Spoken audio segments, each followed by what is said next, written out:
I've asked Pip, my friend in Northam, which is near my hometown Beverley, to help me with certain concepts that might occur to her if we make a film together, Mohammed, in Pakistan. I present to you Pip Courtney. No, you don't. You present Pip Courtine. Excuse me, Pip Courtine. That wasn't being pedantic, by the way. That was just accuracy. Oh, good. It's looking good. Yeah, Murray and I have a lot of fun when he comes to visit. Always great to chat to him. His latest plan is to visit Pakistan, and he wants to film while he's there. So he asked what sort of things, 5 things that I would be interested to see. And this was just spur of the moment stuff, so it's a pretty ordinary list actually. It's all the usual things. So I start with markets, because wherever I've been, I always like to go to the local markets and see what people are buying and just how people go shopping, just those basic ordinary things. Also the colours. And sometimes if you get your shots right, it's almost as if you can smell where you are, so I'm hoping for that. Although I imagine that some of the smells won't be marvellous. So that was the market scene, and then I thought, I know Sue, who I introduced Murray to today. She actually sends money out to the Punjab to help the brick makers out there who are desperately poor. I mean, not just a little bit, but desperately, and they're sort of... Are they slaves? I would describe it as that, because they become indentured and they get into debt and can't pay it. So basically they're there for life. And their children have to work. So is there such a thing as social security in Pakistan? No. Oh, really? No. So Sue and Bruce do this fundraising, and they have done things like build little one-room homes for these people that are secure and very simple, very basic. And of course, as you said yourself earlier on, building out there is very different cost-wise than building here. And of course they make the bricks, don't they? And they've also bought a rickshaw, motorised rickshaw, for a man who lost one leg, I think. One leg. One leg, yes. So provide him with a means to make money for his family, which of course is very important for him as the man of the house. Yes. And so that was the second idea, was to make that contact and see if Murray can... It's only 400 kilometres away from Karachi, which is nothing in Australia and might be quite a trek over in Pakistan. That Their bus system is superb. Is it? But maybe crowded, and that's the other thing. I said transport, so I'm not doing this in order particularly, but train stations and bus stations. I mean, you can never be bored waiting for a train or a bus. I remember doing it as a very young person in London, at Victoria Station. But all over the world, people travel, and just watching them pack the bus, get on the bus, climb on top of the bus, whatever, is always interesting. And this sort of connects to the trying to get Murray to have access in the Punjab. The difference between rural living and urban living is always interesting to me, particularly in countries like that, because it's so vastly different.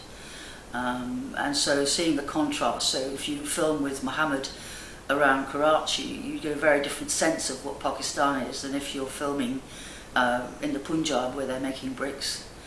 If you could get to Kashmir, it's on everybody's bucket list to go up to the lakes there, but that's a troubled area at the moment, so we don't know what it'll be like in February. My brother and his wife, I told you last night, have been 10 times back to the Indian side of yes.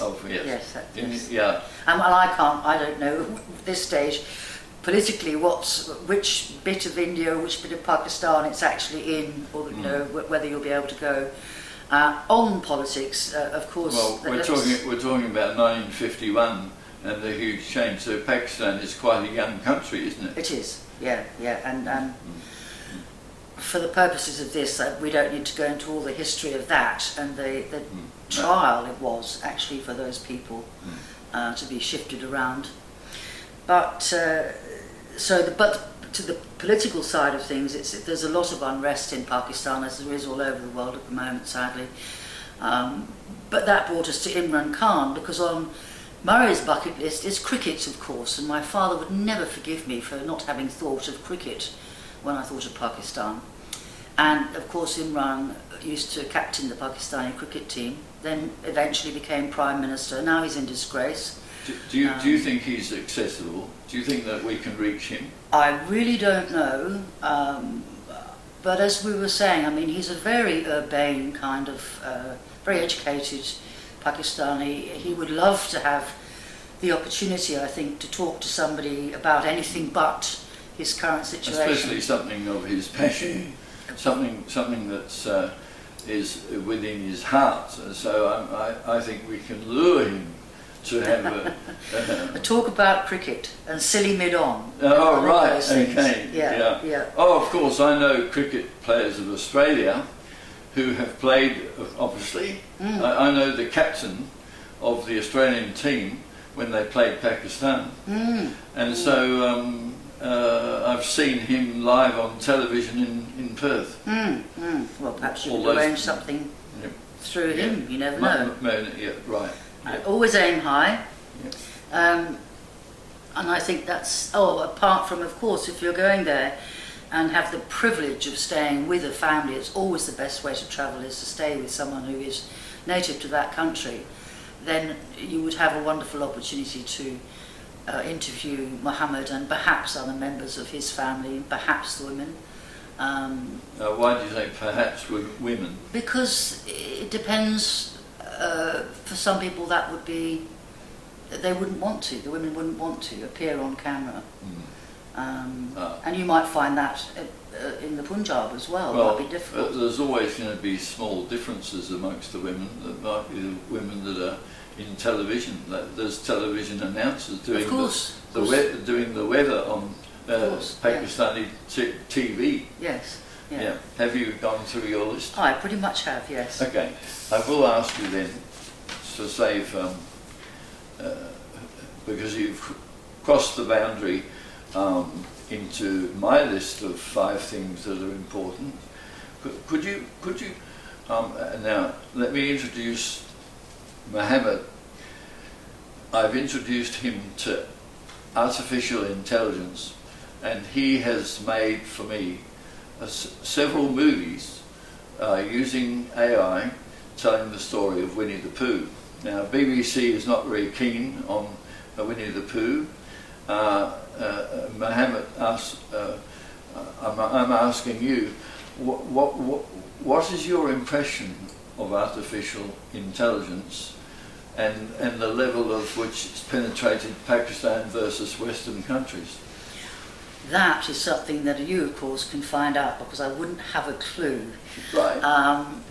But AI in general is, I barely understand. I understand enough to know that it's extremely dangerous and potentially...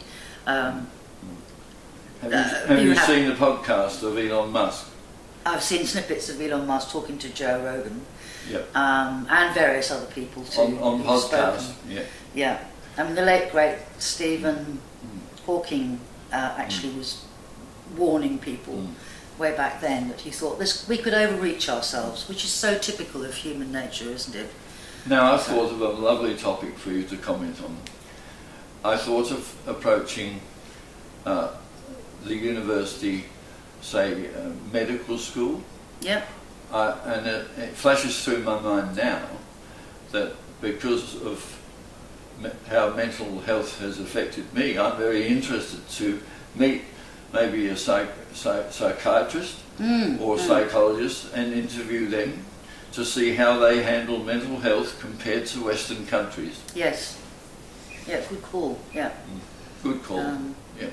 That would be very interesting. I also wonder, on the topic of science, in science, what do you think we can learn from Pakistani scientists that is different from the angle that we are in science of fumbling for words. The accent of science in Western culture is so and so. Would be curing disease, perhaps. Cancer research, things like that. Right, okay.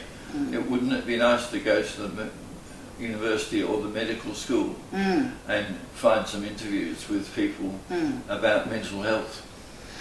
It would, but last night you were talking about the nuclear situation there.